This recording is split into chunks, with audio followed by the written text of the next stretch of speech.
जय जय श्री राधे। तो फिर ही आए, सब जगह एक बार वृंदावन दर्शन कर चुके थे दोनों उत्कलवासी ब्राह्मण, लेकिन एक बार बद्रिकाश्रम की यात्रा करके फिर से वृंदावन आए, क्योंकि इससे सिद्ध होता है कि वो दोनों वृद्ध ब्राह्मण और युवा ब्राह्मण दोनों वृंदावन के प्रेमी थे, इसलिए द्वारा वृंदावन में आए। और वहां क्या हो गया, वहां वृंदावन आते आते वृद्ध ब्राह्मण बीमार पड़ गया।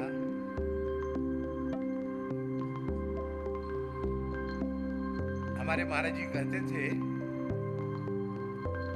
कि अब तो वाहन से आप चारों धाम की यात्रा कर सकते हैं, पहले पैदल की यात्रा थी।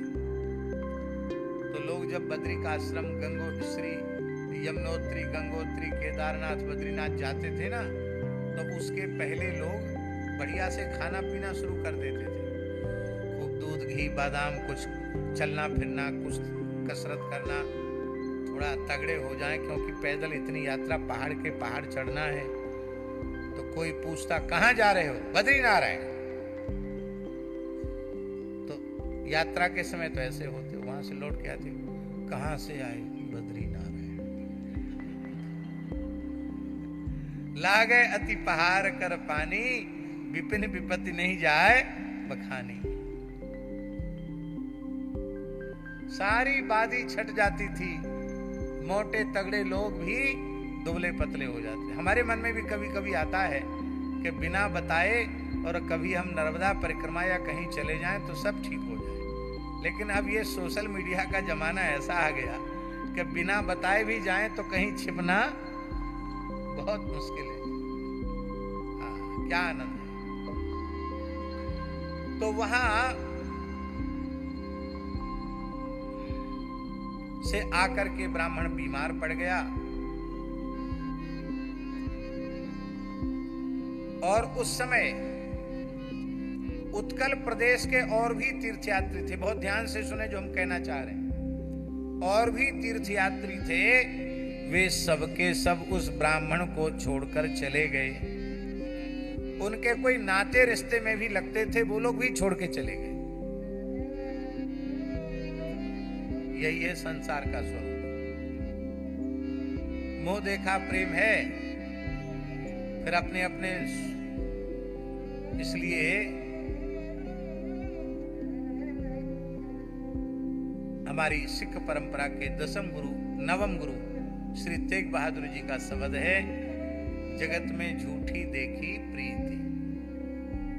झूठी प्रीति है संसार में, सच्चा प्रेम नहीं है। नाते रिश्तेदार बोले अब तो ये बीमार पड़ गए, अब तो ये लौट कर फिर से उड़ीसा जाने लायक है नहीं, पता नहीं हो सकता यहीं मर जाएं, तो चलो जो भगवान के सहारे, छोड़ के वो लोग सब चले गए। तो जब नाते रिश्तेदार छोड़ गए, बहुत ध्यान से सुने, जब नाते रिश्ते वाले कुटुंबी लोग छोड़ गए, जो इष्ट मित्र थे वो छोड़ गए, तो ये जो ब्राह्मण युवक था जिसका उससे कोई संबंध नहीं था, ये छोड़ के चला जाता तो कोई अनुचित बात नहीं थी, लेकिन यह दयालु प्रकृति का था। इसके मन में आया कि ये वृद्ध हैं, मैंने मार्ग में भी इनकी यथासाध्य सेवा की है, और अब जब यह अत्यंत रुग्ण हो गए हैं, बीमार पड़ गए हैं, तो ऐसी अवस्था में इनको छोड़कर जाना उचित नहीं है। तो उस युवा ब्राह्मण ने बड़े प्रेम से सेवा की, और इतनी सेवा की कि वो मरणासन्न ब्राह्मण मृत्यु के संकट से उबर गया, वृद्ध, और उसकी चेतना आ गई। तो जब चेतना उसको आ गई तो उस ब्राह्मण ने कहा, भयो दुखी कीनी टहल अभंग है। महाराज जी, अभंग टहल शब्द प्रियादासी ने कहा, अभंग टहल। अहरनिश की सेवा की उसने, और रीझो बड़ो द्विज। ब्राह्मण रीझ गया और उसने कहा, भाई यदि कोई उपकार करने वाले के साथ प्रत्युपकार नहीं करता है तो वह कृतघ्न माना जाता है। सारे पापों का प्रायश्चित है, पर कृतघ्नता का कोई प्रायश्चित नहीं है। कृतघ्नता महत् पापम निष्कृतिर्नास्य विद्यते। इस पाप की निष्कृति माने इसका प्रायश्चित नहीं है। तुम्हारा कोई स्वार्थ तो था नहीं, बिना स्वार्थ के निर्लोभ निष्काम भाव से मुझ रुग्ण की, वृद्ध की, रोगी की तुमने जो सेवा की है और मुझे स्वस्थ बना दिया, फिर से पैदल चल के मैं अपने घर तक पहुंच सकूं इस योग्य बना दिया, तो तुम्हारे प्रति हम हृदय से कृतज्ञ हैं। अब कृतज्ञता में कुछ न कुछ देना चाहिए, तो मैं क्या दूं? द्विजो बड़ो द्विज निज सिता तो को दई। मैं अपनी पुत्री का विवाह, एक ही जिम्मेवारी मेरे ऊपर रहेगी, मेरी सबसे छोटी बेटी, अभी उसका विवाह नहीं किया है मैंने, और तुम विवाह के योग्य हो, ब्राह्मण बालक हो, मैं अपनी बेटी का विवाह तुम्हारे साथ कर दूंगा। उस युवक ब्राह्मण ने कहा कि नहीं, चाह मेरे विवाह की बिल्कुल भी इच्छा नहीं है। मैंने तो यह विचार किया है कि मैं जीवन पर्यंत अविवाहित रहकर ही वैराग्य पूर्वक भजन करूंगा, ऐसा मैंने विचार किया, इसलिए विवाह के बंधन में मुझे मत फंसाओ। तब उस वृद्ध ब्राह्मण ने कह दिया, हमने तो गोपाल जी को साक्षी देकर ये प्रतिज्ञा कर ली कि मैं अपनी बेटी अब तुम्हारे साथ ही विवाह करूंगा और दूसरे को बेटी नहीं दूंगा। साखी दे गोपाल अब बात प्रतिपाल करो। अब तो गोपाल जी को साक्षी दे दी है।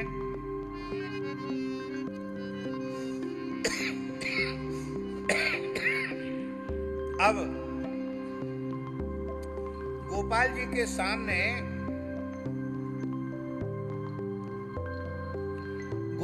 के सामने प्रतिज्ञा करके ये दोनों ब्राह्मण लौटकर अपने गांव आ गए उड़ीसा में। और अपने गांव आने के बाद उस वृद्ध ब्राह्मण ने अपने परिवार में सारी घटना सुनाई कि तीर्थ यात्रा में और किसी ने, गांव के और नाते रिश्ते के लोगों ने तो मेरी कोई सहायता नहीं की। ये ब्राह्मण बालक मेरे साथ न होता तो मैं तो पता नहीं कहाँ का कहाँ मर गया होता। इसने मेरी बड़ी सेवा की और इसकी सेवा से रीझ कर मैंने अपनी पुत्री का विवाह इसके साथ करने की प्रतिज्ञा कर ली है। भगवान गोपाल जी के सामने साक्षी दे करके मैंने अपनी कन्या का वागदान इसके लिए कर दिया है। परिवार वाले बिगड़ गए। अरे वाह, केवल तुम्हारा अधिकार नहीं है, हम सबका अधिकार है। ऐसा ही होता है। और उनके पुत्र बिगड़ गए। हमारी बहन नहीं है क्या? पिताजी आपने कैसे निर्णय कर लिया? और तो और सहधर्मिणी नाराज हो गई। अरे सत्कुले युजेत कन्याम, अपने से ऊंचा कुल होगा, खानदान होगा, वहां देंगे ना। हमारे पास ना हमारे कुल खानदान में वो समता रखता है। हम उच्च कुलीन ब्राह्मण हैं, उनका कुल ब्राह्मणों में हमसे थोड़ा छोटा है। फिर हम श्री संपन्न हैं, धनाढ्य हैं, और वो तो एकदम निर्धन है, गरीब है। इसलिए ऐसे गरीब को, बेरोजगार है, खाली माला फेरता और क्या करता है, ऐसे को मैं अपनी बेटी नहीं दे सकती, मना कर दिया। अब वृद्ध की घर में क्या चले? वृद्ध लोग सुन लो, ऐसी परिस्थिति आ जाए कि आपकी घर में कोई न सुने, तो उसके दो विकल्प हैं। शांति से अपना जीवन व्यतीत करना चाहते हो तो एक विकल्प तो यह है कि मौन हो जाओ, फिर अपना आग्रह दुराग्रह मत रखो। हुई ईश्वरी जो राम रचि राखा, को करी तर्क बढ़ावे शाखा। भगवान के ऊपर छोड़ दो और फिर सहन करके घर में रहो। और यदि थोड़ी ज्यादा नाक वाले हो कि मैं घर का मालिक, मैं घर का मुखिया, मैंने सब बनाया, आज मेरी ही बात लोग नहीं सुनते हैं, तो वे तुम्हें ठुकरावें, उसके पहले तुमको ठोकर मारकर चल दो। अरे भाई, छोड़ के तो जाना पड़ेगा, ये छोड़ के जाना पड़ेगा, ये मजबूरी है। और विवेक पूर्वक त्याग कर दो, ये बुद्धिमानी है। विवेक पूर्वक छोड़ के चल। ऐसी पशु की मौत मरने के लिए भगवान ने मनुष्य थोड़ी बनाया है। बहुत हो गए संसार के काम, अब जो जरूरी है, जो निपटाने जरूर, उनको निपटा दो, किनारे हो जाओ। अब लो नसानी अब ना नसे हो,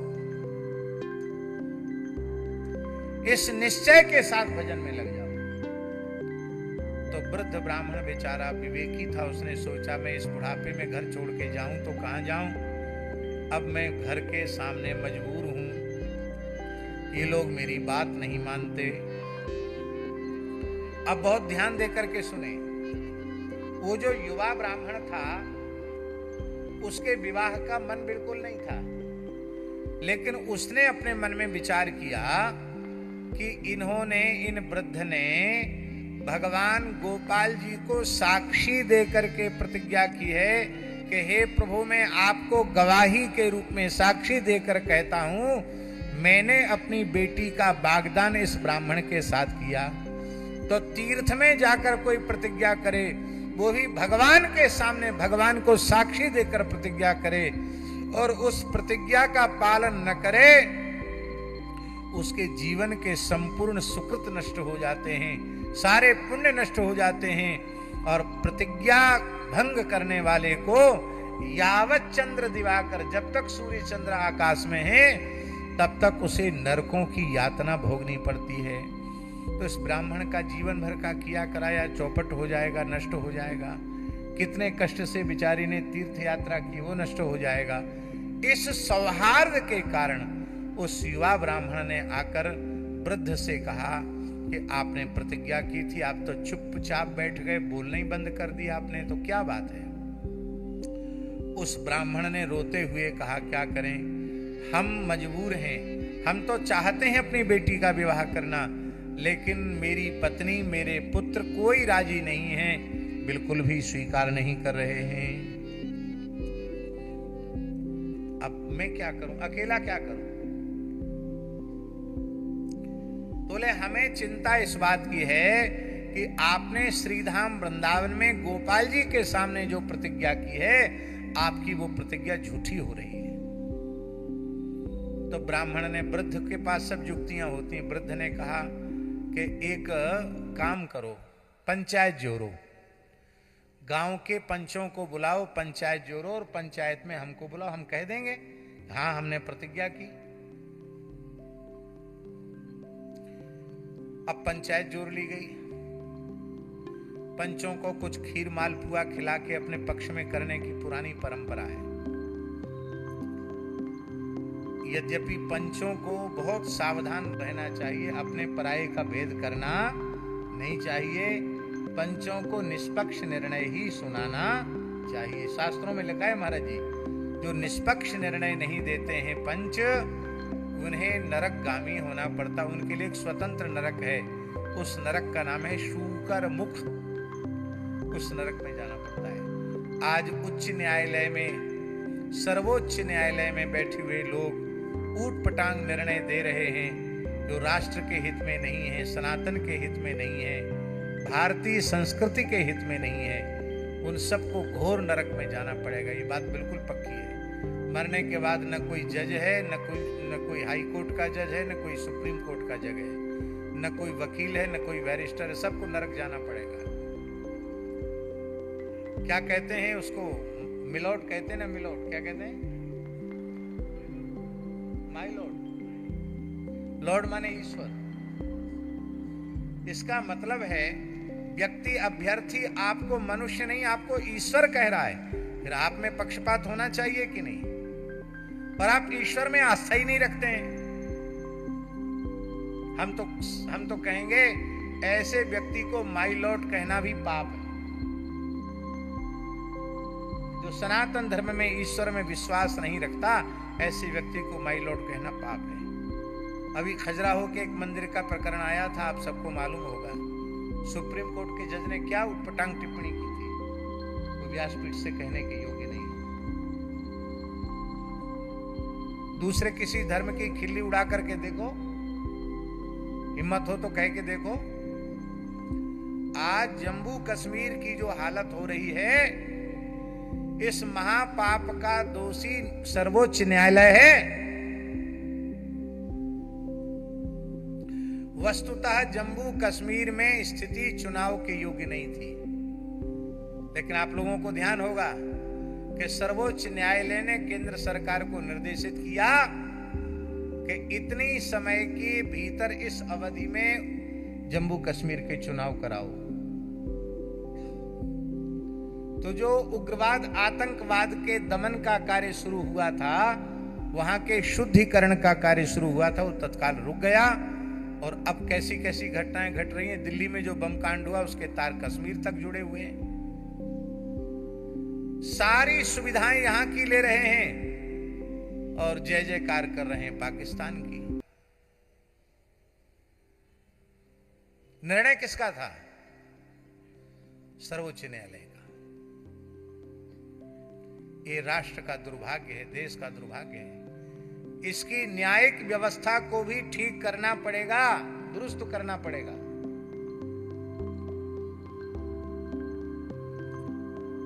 तो पंचों को निर्णय मनमाना नहीं देना चाहिए, एकदम शास्त्र सम्मत निर्णय देना चाहिए।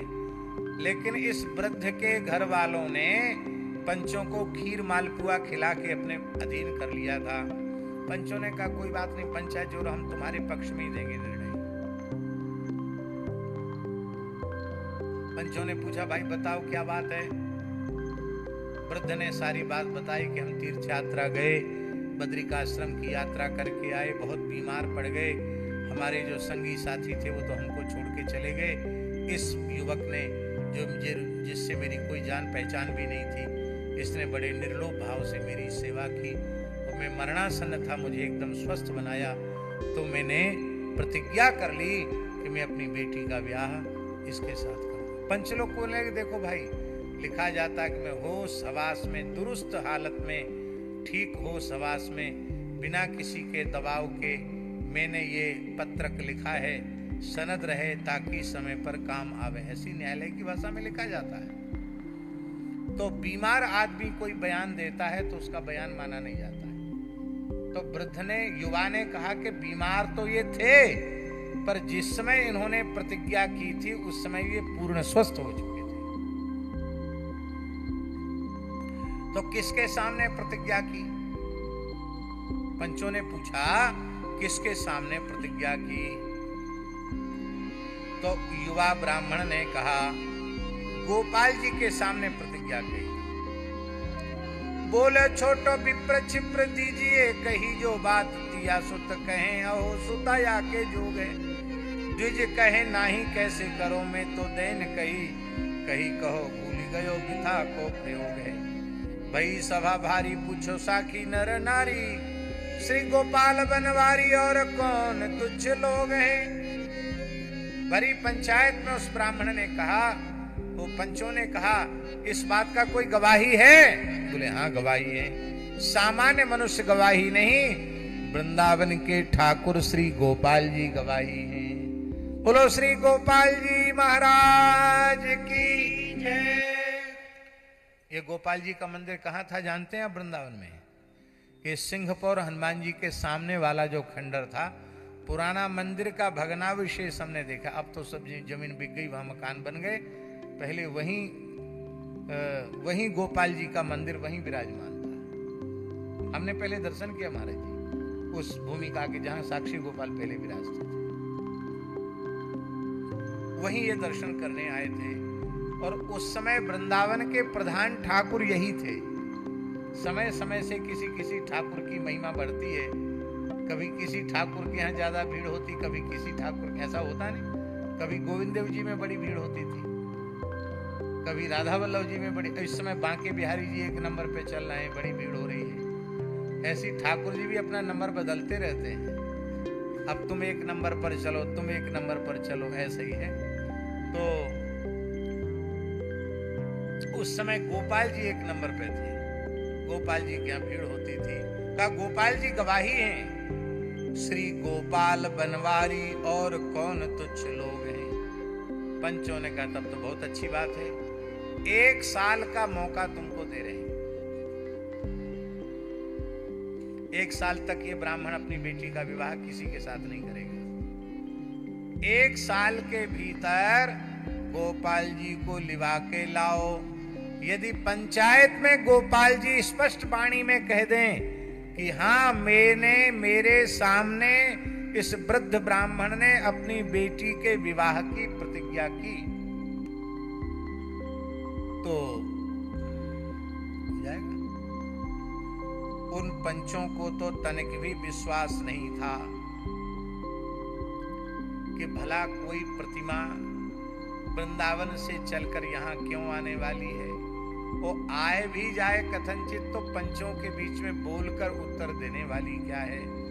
किंतु वो ब्राह्मण जो बालक था महाराज जी, उसमें विश्वास बहुत अधिक था, और विश्वास का ही नाम भक्ति है। बिन विश्वास भगति नहीं, तेहि बिन द्रवहीन राम। राम कृपावन सपने हूं, जीव न लह विश्राम। अब तो आयो वृंदावन बनवासी श्री गोपाल जू। बोलो चलो साखी देवो, लई है लिखाए के। आयो वृंदावन बनवासी श्री गोपाल जू। बोलो चलो साखी देवो, लई है लिखाई। कहाँ उड़ीसा और कहाँ वृंदावन। पैदल चलकर यह ब्राह्मण युवक वहां से आया, वृंदावन आया और गोपाल जी से प्रार्थना की। गोपाल जी तो भला काय को बोलने वाले, बोले नहीं। 3 दिन हो गए, इसने कुछ भी खाया पिया नहीं और बस वहीं अनशन करके बैठा रहा। प्रभु, आप हमको झूठा बना रहे हो। रात्रि का समय था, लोग तो सब चले गए थे, पर मंदिर के ठाकुर जी आज अपने भक्त उस ब्राह्मण युवक से बोल पड़े। गोपाल जी ने कहा, अरे भाई, तब बोले श्याम सुंदर जो बीते कईयो याम। कई याम बीत गए, माने अष्टयाम 24 घंटे, कई याम माने 2-3 दिन कम से कम बीत गए। तब बोले श्याम सुंदर जू, भगवान बोले प्रतिमान चले। अरे भाई, अरे बाबरे, प्रतिमा कहीं चलती है क्या? भक्त बड़े चतुर होते हैं। उस भक्त युवक ब्राह्मण ने कहा, प्रतिमा चलती नहीं है तो बोलती भी नहीं है, और जब बोलेगी तो चलेगी भी। बोलो भक्त वत्सल भगवान, जब बोलती नहीं है, चलती नहीं है तो बोलती भी नहीं है, और बोलती है तो चलती है। एक साधु में कहावत है महाराज, एक साधु में कहावत है, जो बोला सो मरा। क्या कहावत है? जो बोला सो मरा।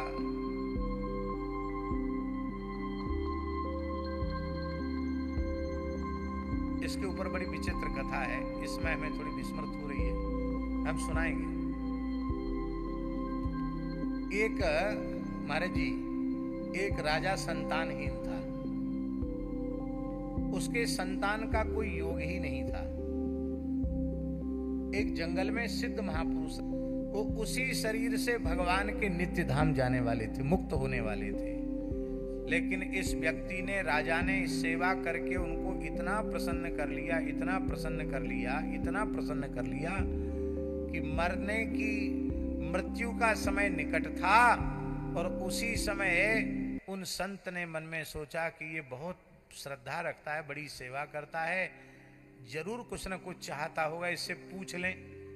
कहो भैया क्या बात है? बोला, महाराज मुझे पुत्र चाहिए। वो महात्मा कुछ बोलते नहीं थे, पर आज उनको बोलना पड़ा कि राजन तुम्हें क्या चाहिए? तुम सबका छोड़ के जंगल में बार बार आ जाते हो, क्या अब तो मेरा मृत्यु का समय निकट है, बोलो क्या चाहिए?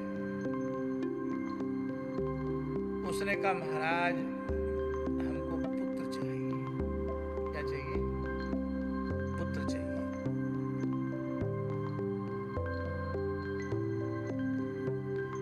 तो उन महात्मा के मुंह बोला सो मरा। तेरे प्रारब्ध में तो पुत्र है नहीं, और मैंने वचन दे दिया, बोल दिया तो मैं मर गया। अब मुझे दूसरा जन्म लेना पड़ेगा, मुझे ही बेटा बन के आना पड़ेगा। तो बोले जो बोला सो मरा, अब तो तुम्हारे बेटा तो है नहीं, अब मैं ही आऊंगा बेटा बन के। महात्मा मर गए ऐसा कह के। समय से रानी गर्भवती हो गई और पुत्र का जन्म, बड़ा सुंदर तेजस्वी पुत्र हुआ, लेकिन गूंगा, बोले नहीं।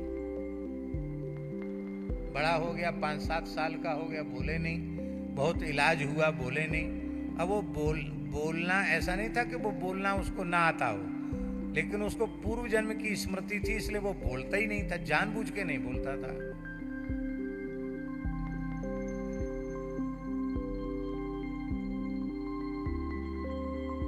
राजा बड़ा दुखी हो गया, बहुत पूजा पाठ कराए, जप कराए, खूब शंख का जल घुमा घुमा के उसको पिलाया, पर बोले नहीं वो, उसको इच्छा ही नहीं थी बोलने की।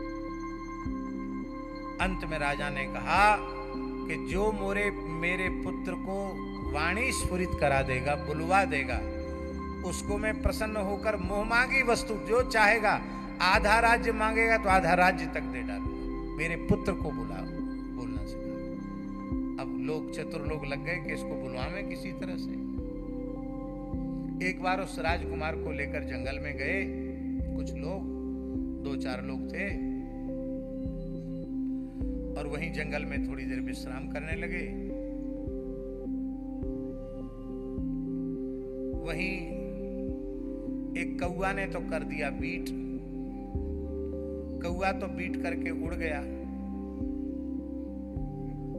और सैनिक वो जग गया। वो जग गया तो उसने कहा कौन है? तो कौआ बोला कांव। पक्षी बोला, कौआ बोला कांव। फट से उसने बंदूक चला दी, वो मर गया बेचारा। पक्षी मर गया, पक्षी को बंदूक लगी, गोली लगी, वो मर गया। तो उस बच्चे के मुंह से निकला जो बोला सो मरा। जो पूर्व जन्म का वाक्य था वही निकल गया उसके मुंह से, जो बोला सो मरा। अब वो तो सब बात लोग भूल गए, अरे बोले तो बहुत बढ़िया बोलता, जो बोला सो मरा, जो बोला सो मरा। अब ले गए, बोले महाराज अब मुहम्मा का इनाम दो, इसने कहा है जो बोला सो मरा। राजा ने कहा हमारे सामने बुलवा को दिखाओ। नहीं बोला। क्यों? उसको तो भीतर से इच्छा नहीं थी बोलने की, नहीं बोला। नहीं बोला तो राजा बोले तुम जब झूठ बोलते हो, ठगना चाहते हमको, सबको फांसी पर चढ़ा दो, ये सब राजा को ठगना चाहते हैं। तो फिर बालक बोला जो बोला सो मरा। मैंने बोल दिया तो मुझे मरना पड़ा, राजकुमार बनना पड़ा। पक्षी बोल दिया तो पक्षी मर गया। इन्होंने आकर राजा से बोल दी तो ये मर गए, इनको फांसी की तैयारी हो गई। जो बोला सो मरा। राजा का क्रोध ठंडा हुआ, बोले हाँ बोल तो गया है, जो बोला सो मरा, लेकिन और कुछ क्यों नहीं बोलता? जो बोला सो मरा यही क्यों बोलता है? तो ये बात कहने का आशय क्या है? बोले पिताजी मैं आशय तो समझा दूंगा, लेकिन बाद में आपको रोना पड़े। बोले नहीं आशय समझाओ। तो उसने कहा जो बोला सो मरा, खत्म हो गया।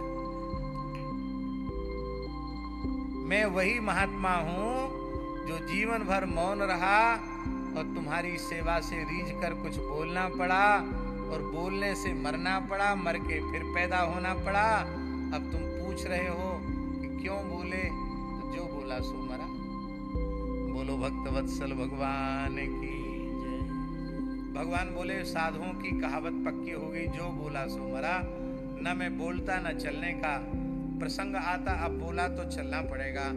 ब्राह्मण बोला जो प्रतिमा बोल बीते कहियो याम, तब बोले श्याम सुंदर जू प्रतिमा न चले। तो ब्राह्मण बोला तो पे बोले क्यों जू भाई के, बोल कैसे सकती है प्रतिमा?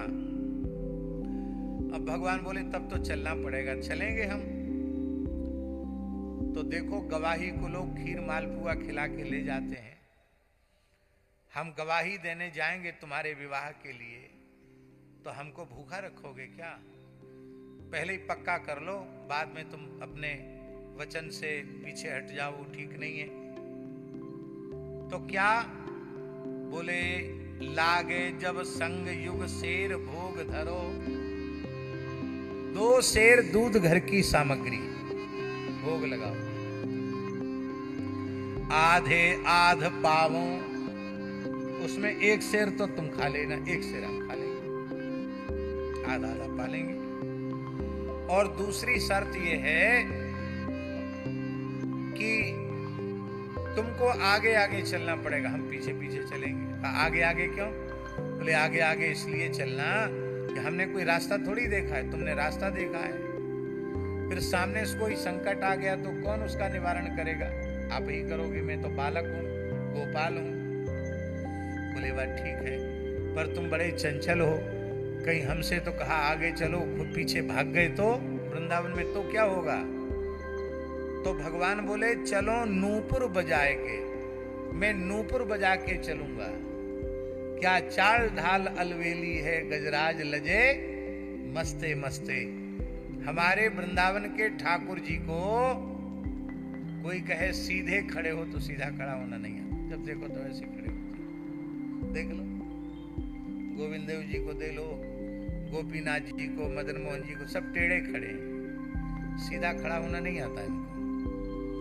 और इनसे तुम कहो कि तुम सीधे चल के देखो, सीधे तो चलते ही नहीं, नाचते हुए से चलते हैं। इनकी चलन ही नर्तन है, इनका चलन ही नर्तन है। तो हम ठुमका लगा लगा के नाच नाच कर चलेंगे तो हमारे नूपुर की ध्वनि तुम्हारे कान में पड़ेगी। भगवान ने ऐसा क्यों किया? बहुत ध्यान देने की यह बात है। भगवान ने मन में विचार किया, इस निर्लोभ निष्काम ब्राह्मण में उस भक्त के समस्त लक्षण घटित हो रहे हैं जिसकी चरण धूल को मैं अपने माथे पर लेता हूं। निरपेक्षम मुनिम शांतम निर्वैरम सबदर्शिनम अनुप्रजाम्यहम नित्यम पूये ये त्यंग्री रेणु भी। ये निरपेक्ष है, इसके विवाह की अपेक्षा नहीं, मननशील है, शांत है, निर्वैर है, समदर्शी है। केवल एक ब्राह्मण नरक में न जाए इसके कारण उस ब्राह्मण की प्रतिज्ञा को पूर्ण करने के प्रयत्न में लगा हुआ है। इसलिए ये तो परम निरपेक्ष निष्काम भक्त है। पूज्य गुरुदेव कहते थे ये लक्षण जो कहे गए श्लोक में ये आना बड़ा कठिन है, पर सेवा करने वाले में लक्षण सहज आ जाते हैं। कई उदाहरण महाराज जी देते थे, उसमें ये उदाहरण भी देते थे। वृद्ध की निष्काम सेवा करने से निरपेक्षता, मुनित्व, निर्वैरत्व, समदर्शित्व सारे लक्षण इस ब्राह्मण बालक में आ गए। सेवक में सब सारे सद्गुण सहज ही आ जाते हैं। और ठाकुर जी ने महाराज जी एक और कह दिया। ठाकुर जी ने कहा कि चलते समय हमारी तरफ देखना नहीं, मुड़ के देखोगे तो फिर मैं आगे नहीं बढ़ूंगा, वहीं खड़ा हो जाऊंगा। हाँ, रात्रि में जब सूर्यास्त दिन में चलेंगे, रात में विश्राम करेंगे। रात में जब विश्राम करेंगे तो आपके साथ खूब बातचीत करेंगे, खेलेंगे, कूदेंगे। चलते समय हमारी तरफ नहीं देखना। गिरधर जी, ऐसा वचन क्यों भगवान ने भरवाया? इसलिए भरवाया, महाराज जी कहते थे कि ठाकुर जी ने सोचा मुझे तो पादधूलि लेनी है, और ये मुड़ के देखेगा तो मेरी उपासना में विघ्न पड़ेगा। इसलिए कहा मेरी तरफ मुड़ के मत देखना। क्या अद्भुत भाव! मेरी तरफ मुड़ के मत देखना। अब महाराज जी चलते चलते, आहा, चलते चलते उड़ीसा तक आ गए। धन्य है भारतवर्ष, केवल वृंदावन की भूमि ही ठाकुर जी के चरण स्पर्श से धन्य नहीं हुई। वृंदावन से चलकर ठाकुर जी उड़ीसा तक आए, वहां तक की सारी भूमि श्री कृष्ण के चरण तल के स्पर्श से धन्य हो गई। गए ढींग गांव कहीं ने कुतो चिताव रहे, चितए ते ठाड़े दियो मधु मुस्काए गे, चितए ते ठाड़े दियो मधु मुस्काए। खुर्दा गांव के निकट आ ही गए थे तो ब्राह्मण युवक के मन में आया कि एक बार चलते हुए इनकी मधुर झांकी का दर्शन तो करूं। तो जैसे ही मुड़ के पीछे की ओर देखा, बस ठाकुर जी की झांकी का दर्शन तो कर लिया, लेकिन ठाकुर जी वहीं स्थिर हो। बोले अब आगे नहीं चलूंगा बिल्कुल, क्योंकि तुमने हमारे वचन को तोड़ दिया। अरे बोले अब तो बिल्कुल पास में ही है पंचायत, हम पंच इकट्ठे, पंचों को इकट्ठा करके यहाँ लाओ। अरे हम वृंदावन से चलकर यहाँ तक आ गए तो तुम्हारे पंच इतने बड़े लाट साहब हो गए जो वहां से अपने घर से चल के गांव के बाहर तक नहीं आ सकते। आ जाएंगे। अब तो पूरे गांव में जाकर उस युवक ने सुनाया। सब गांव के खुर्दा के लोग आश्चर्य करने लगे कि अरे वृंदावन के ठाकुर गोपाल जी, क्योंकि गोपाल जी प्रसिद्ध ठाकुर जी थे उस समय वृंदावन के। जैसे कोई कहे कि बांके बिहारी जी बालेश्वर में आ गए तो सबको आश्चर्य, अरे बांके बिहारी जी बालेश्वर कैसे आ गए, ऐसी सबको आश्चर्य। वृंदावन के प्रधान ठाकुर गोपाल जी यहाँ कैसे आ गए। पूरा गांव, सब ग्राम आयो धाय के, दौड़ के पूरा गांव आया। सब उस ब्राह्मण युवक की जय जयकार करने लगे। भैया तेरी भक्ति के अधीन होकर सर्वतंत्र स्वतंत्र गोपाल जी वृंदावन को छोड़कर यहाँ आ गए। अब पंचायत जोड़ी गई। ये सतयुग त्रेता द्वापर की घटना नहीं है, इसी कराल कलिकाल की घटना है। 500-700 वर्ष पुरानी घटना है। उस समय पंचों ने सारी बात दोनों पक्षों से पूछी। वृद्ध ब्राह्मण ने कहा कि हाँ मैंने प्रतिज्ञा की थी। युवक ने कहा हाँ इन्होंने प्रतिज्ञा की थी। गवाही कौन था? बोले गवाही साथ आए वृंदावन से श्री गोपाल जी। तो गोपाल जी से कहा, तो गोपाल जी ने सबके सामने अपनी वाणी से बोल करके गवाही दे करके कहा कि हाँ इसकी सेवा से जब यह वृद्ध ब्राह्मण पूर्ण स्वस्थ हो गया तो पूरे होश हवास में, दुरुस्त हालत में, खूब सोच समझ के अपने मन को पक्का करके बिना किसी बाहरी भीतरी दबाव के इसने प्रसन्नता पूर्वक अपनी पुत्री के विवाह का इस युवक के साथ करने का निश्चय किया है। और इसने मेरे सामने प्रतिज्ञा की है, यदि ये प्रतिज्ञा से मुकरता है तो इसके सारे जीवन के पुण्य नष्ट हो जाएंगे, इसको घोर नरक में जाना पड़ेगा। केवल ये नरक में न जाए, इस उपकार की भावना से इस युवक ने ला करके मुझे यहां तक प्रस्तुत किया है। मैं इसकी भक्ति पर न्यौछावर हो गया हूं और अब तो गवाही हो गई। अब मैं लौट के पुनः वृंदावन जा रहा हूं। तो आयो ना स्वरूप फेरी विनय करी राख लियो। सबने चरण पकड़ लिए, बोले अब नहीं लौट के जाने देंगे, क्योंकि ऐसे प्रभु जान न दीजे हो। बस इतना ही। ऐसे प्रभु, ऐसे प्रभु, ऐसे प्रभु, ऐसे प्रभु जान न दीजे हो। अब तो तमाम ब्राह्मण तैयार हो गए। मेरी बेटी का ब्याह इसके साथ, मेरी बेटी का ब्याह इसके साथ, मेरी बेटी का, और मैं सर्वस्व दूंगा। ऐसा भर भक्त भर मिलना तो बड़ा कठिन है। लोग उस वृद्ध ब्राह्मण के परिवार को धिक्कारने लगे। उस युवक ने कहा कि हम कोई ब्याह के लोभी नहीं है, हमने तो इस ब्राह्मण की बात को सत्य कर दिया। अब एक ही इसकी कन्या से उस युवक ने विवाह किया। राजा ने प्रार्थना की और वहीं राख्यो घेर भूप सुख ढेर दियो अब लो बजाए के। कहते आज तक राजा ने मंदिर बनवाया, राग भोग की व्यवस्था की और उड़ीसा में साक्षी गोपाल जी विराज रहे हैं। एक समय की बात, बस जल्दी ही इसको पूरा कर लें। एक समय की बात है, साक्षी गोपाल जी का दर्शन करने जगन्नाथपुरी के राजा पधारे। दर्शन प्राप्त करके बड़ा सुख हुआ। उन्होंने साक्षी गोपाल जी से कहा, प्रभु आपका पूरी पधारने का निमंत्रण है। राजा के भावपूर्ण निमंत्रण को सुनकर साक्षी गोपाल जी ने स्वीकार कर लिया और साक्षी गोपाल जी बोले कि हाँ ठीक है चलेंगे। अब महाराज रथ में विराजमान होकर, खुर्दा गांव से ठाकुर जी रथ में विराजमान होकर साक्षी गोपाल जी जगन्नाथ जी पहुंचे। बोलो जगन्नाथ भगवान की जय। अब जगन्नाथ मंदिर में रत्न वेदी पर ही श्री गोपाल जी विराजमान हो गए। आप लोगों ने दर्शन किया ना साक्षी गोपाल का, कितने सुंदर हैं। हाँ हाँ, क्या कहना। सखी ऐसो सुंदर नाही में सब जग हेरो, सखी ऐसो सुंदर नाही में सब जग हेरो, बिन देखे श्याम दिगन में छायो अंधेरो। वैसे तो हमारे सब ठाकुर मधुराति मधुर हैं, पर साक्षी गोपाल में साक्षी गोपाल जी इतने मधुर हैं, इतने मधुर हैं, इतने मधुर हैं कि हम वर्णन नहीं कर सकते। सब वृंदावन के ठाकुरों की प्रतियोगिता हो तो सबसे तगड़े वही बैठेंगे।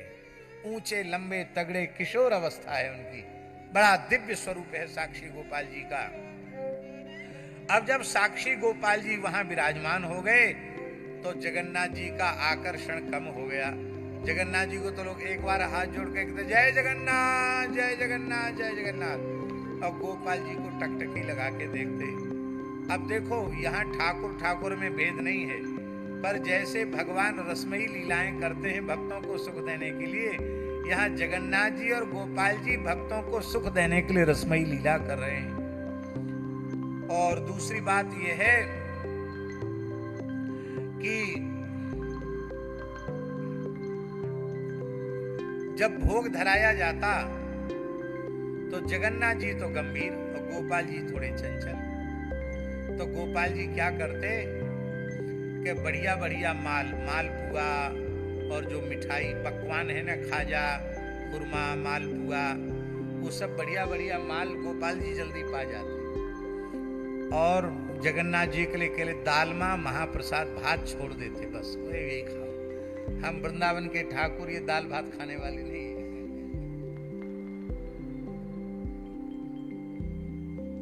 एक दिन जगन्नाथपुरी के राजा कितने भक्त होंगे कि भगवान जगन्नाथ उनसे बात करते थे।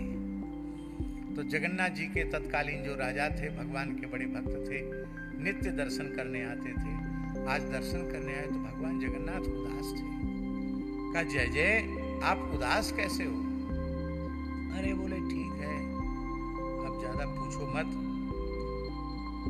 हाँ नहीं नहीं महाराज बताओ क्या बात है। तब उन्होंने कहा कि दो कारण हैं। एक तो हम गौण हो गए, हम प्रधान थे अब तक, हमारी तरफ लोग कम देखते हैं, इनकी जो नए मेहमान हैं इनकी ओर ज्यादा लोग देखते हैं। दूसरी बात यह है कि ये बढ़िया बढ़िया माल खाने के शौकीन है गोपाल जी। बढ़िया बढ़िया पकवान मिष्ठान पहले ही दोनों हाथों से खा जाते हैं। हमारे लिए कहते खाली दाल भात खाओ, तो 56 भोग में हमारे लिए केवल दाल भात भूजा बस वही छोड़ते हैं, कुछ नहीं छोड़ते हैं। बढ़िया बढ़िया माल खुद पा जाते हैं। पूरी नरेश ने कहा कोई बात नहीं महाराज जी, 2 ठाकुर जी हैं, आज से दुगना भोग लगाया जाएगा। तो और अधिक भोग सामग्री बढ़ा दी, पर ये तो ठहरे गिरिराज स्वरूप गोपाल जी। ये तो पूरा अन्नकूट आरोग जाए हजारों मुख करके, तो ये दुगना चौगुना भोग लगने लग गया तो भी सब खा जाते। जगन्नाथ जी के लिए दाल भात ही बचता। तो जगन्नाथ जी को बेचारों को पुआ हुआ खाने के लिए नहीं मिला। जगन्नाथ जी का धैर्य छूट गया। तो जगन्नाथ जी ने गोपाल जी से कुट्टी कर ली। कुट्टी करना जानते हो कि ठीक है अब तुम खाओ पियो, अब हम बोलेंगे नहीं खाएंगे भी नहीं। रूस गए जगन्नाथ जी। गोपाल जी ने कहा देखो पहले तो आप खूब बातचीत करते थे, बढ़िया बढ़िया बात सुनाते थे उड़ीसा की, अब आप चुप हो गए, बोलते नहीं हो। तो हम ऐसे नहीं रहते, हम तो आदर सम्मान के भूखे हैं। आप इस तरह से हमसे नहीं बोलोगे, मुंह बिचका लोगे तो हम नहीं रहेंगे। 3 दिन तक जगन्नाथ जी गोपाल जी से बोले नहीं। गोपाल जी ने बहुत मनाया, हाथ पैर जोड़ के, महाराज बोलो बोलो बोलो, नहीं बोले। तो तीसरे दिन रात्रि को गोपाल जी चुपके से मंदिर से चल पड़े। बोले हम जा रहे हैं, हम हम तो अपने पुराने गांव में ही जाएंगे। ठाकुर जी ने तत्काल जगन्नाथपुरी के राजा को स्वप्न दिया कि गोपाल जी रुष्ट होकर जा रहे हैं। इस कथा से ये सुनो कि गोपाल जी मूर्ति नहीं है, साक्षात है। अब देखिए, बहुत ध्यान से समझने की बात है। रात्रि में भगवान जा रहे हैं तो मंदिर में तो ताला लग जाता कि नहीं लग जाता, और जब गर्भगृह में गोपाल जी हैं ताला लग गया तो बिना द्वार खुले, बिना ताला खुले इतना बड़ा विग्रह बाहर कैसे निकल सकता? 10-20 लोग उठावे तब गोपाल जी उठेंगे, इतने वजनदार हैं। पर ये है भगवान की भगवत्ता। भगवान को कोई ताले के बाड़ में बंद नहीं कर सकता। भगवान गोपाल जी साक्षात हैं। ये साक्षात है, ये दिखाने के लिए लीला। अब तो राजा दौड़ा दौड़ा गया, बोला महाराज आप लौट चलो। भगवान ने कहा कि मैं लौटूंगा नहीं, यही मेरा मंदिर बनवा दो।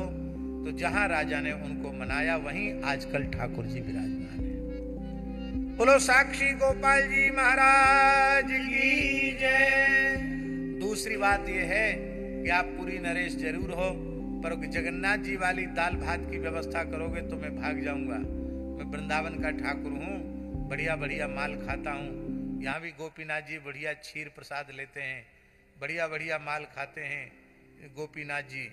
तो वृंदावन के ठाकुर खाने पीने के सब जगह शौकीन होते हैं।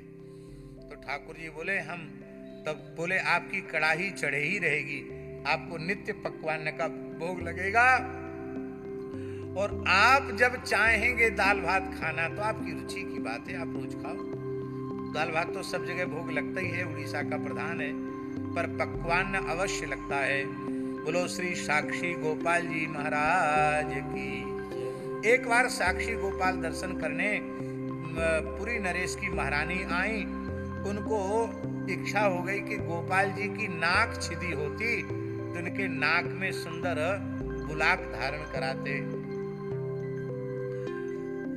तो पुजारियों ने देखा, बोले नहीं, नाक वाक में तो कुछ नहीं, धारण कराने का कोई छेद हो तो धारण कराई जा सकती है। नथ क्या कहते, बुलाक कहते हैं, बेसर, हाँ बेसर, बेसर धारण करा देते। लेकिन अब तो बेसर कैसे धारण होगा, नाक का आभूषण ऐसा समझ। तो रानी उदास हो गई। तो उस समय स्वप्न में गोपाल जी ने, साक्षी गोपाल जी ने रानी को दर्शन दिया। बोले ये पुजारी अच्छे नहीं है, हाँ ये नहीं पहचानते हमको। अरे हमारी मैया जसोदा जी ने क्या हमको बिना नाक कान छिदाए रखा? हमारे गरगा सांडिल गुरु जी आए थे, बड़े मुहूर्त में हमारी नाक भी छिदाई गई, हमारा कान भी छिदाया गया। अब तुम सवेरे कहना पुजारियों से ठीक से देखें तो हमारे नाक में भी छेद है, कान में भी छेद है। अब तो देखा तो दोनों छेद मिल गए, कल तक नहीं थे आज प्रकट हो गए। आज भी ठाकुर जी नाक में और कर्ण में आभूषण धारण करते हैं। बोलो श्री साक्षी गोपाल जी महाराज की। एक दिन राजा ने देखा साक्षी गोपाल जी उदास है,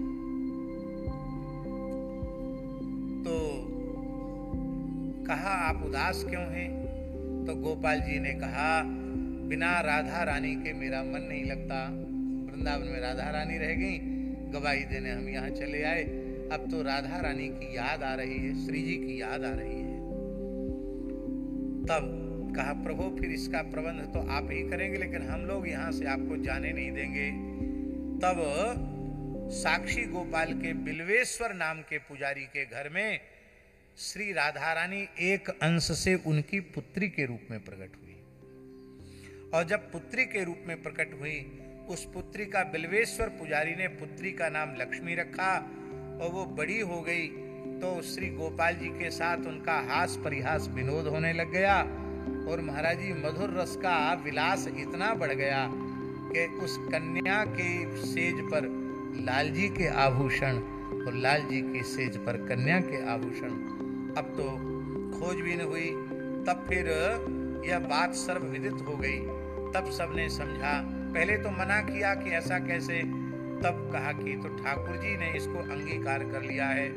तब राजा ने विधिवत राधा रानी की प्रतिमा बनवाई और प्रतिमा बनाकर जैसे ही प्राण प्रतिष्ठा कराई, उसी समय बिल्वेश्वर पुजारी की पुत्री लक्ष्मी के शरीर से तेज निकला और राधा रानी के विग्रह में समाहित हो गया। कन्या ने अपने देह का त्याग कर दिया। आज भी श्री किशोरी जी वामांग में विराजमान है, वाम पार्श्व में पधरा दिया। बोलो श्री साक्षी गोपाल की जय, भक्त वत्सल भगवान की जय।